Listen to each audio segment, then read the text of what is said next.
Muito obrigado, Sr. Deputado Coordenador, cumprimentar também os Srs. Deputados aqui presentes e, obviamente, cumprimentar a equipa aqui presente, a doutora Maria João Horta, a doutora Florbela Valente, a doutora Alexandra Figueiredo, a doutora Helena Fonseca, o doutor Nuno Rodrigues e o doutor Joaquim Santos.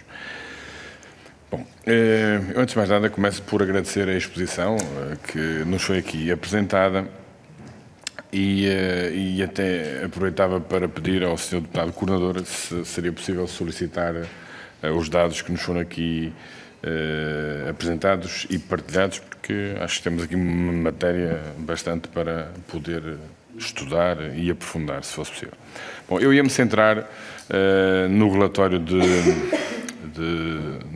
Sistema de Monitorização da Implementação do Regime Jurídico da Educação Inclusiva, e o relatório começa por referir que inicialmente a amostra era composta por 157 profissionais de 16 agrupamentos de escolas não agrupadas, selecionadas após consulta ao Ministério da Educação.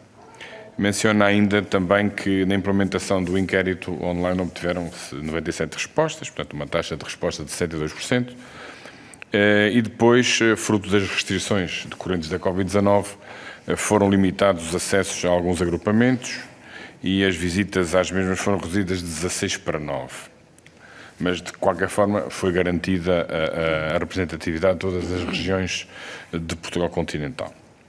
E as nossas questões prendem-se com estes valores, porque preocupa-nos o facto de o número de agrupamentos de escolas não agrupadas envolvidos neste estudo ser reduzido em relação, por exemplo, aos 809 agrupamentos de escolas não agrupadas que existem no nosso país.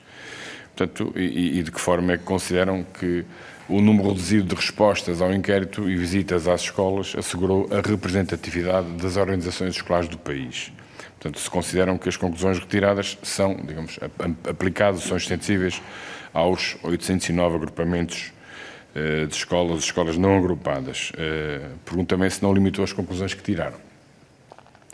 E saber também quais foram os critérios que presidiram à escolha das escolas participantes.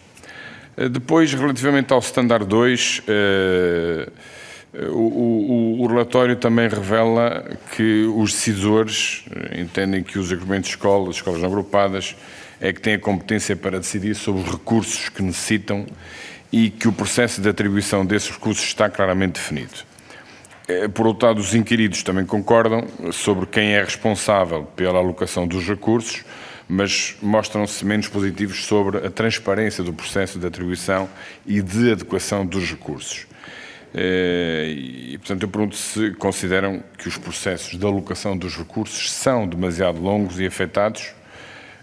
Aliás, consideram que os recursos de alocação de recursos são demasiado longos e afetados negativamente por outros fatores como o absentismo dos alunos, a falta de tempo e créditos, falta de docentes especializados, falta de profissionais de saúde, instabilidade do quadro de pessoal, falta de autonomia na contratação de docentes e qualificação dos assistentes operacionais. Portanto, neste mesmo relatório conclui-se que a revisão e monitorização da disponibilidade e da acessibilidade dos recursos parece estar fora do controle dos agrupamentos escolares. Uma vez que fazem parte do grupo de decisores, gostaríamos também que comentassem, uma vez que nos parece existir uma clara contradição, aqui algum fosso entre os argumentos apresentados e o que efetivamente se passa nas escolas. Portanto, que tipo de alterações poderiam ser introduzidas no sistema de forma a que fosse possível responder às exigências das escolas, nomeadamente no que diz respeito à queixa de que o processo de atribuição de recursos é demasiado moroso. Portanto, há aqui algumas frases que constam no relatório sobre este assunto. Talvez os recursos existam, mas isso não garante que se chegue a todos os alunos. Estes contratos, com a constante mobilidade dos docentes, são uma barreira para o nosso trabalho. A estabilidade é necessária para a continuidade do trabalho a longo prazo, para garantir a qualidade. Depois, relativamente aqui ao Standard 3, os docentes queixam-se também da sobrecarga de trabalho com os relatórios burocráticos na definição das medidas universais, seletivas e adicionais dos seus alunos. E, portanto, referem que a transição da primeira infância para o primeiro ciclo é difícil pela falta de comunicação entre a oferta privada e ensino público. E, portanto, no entanto, este standard foi considerado totalmente implementado. Eu gostaria que, se fosse possível, se podiam comentar esta classificação face às queixas que ainda existem por parte dos docentes.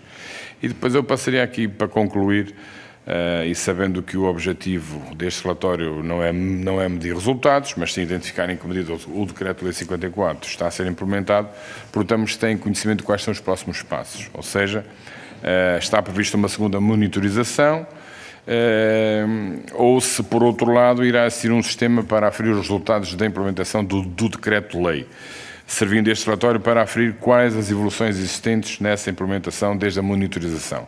Portanto, tendo em conta a data de elaboração deste relatório, para quando consideram que seria eficaz a implementação desse sistema de aferição de resultados. Muito obrigado.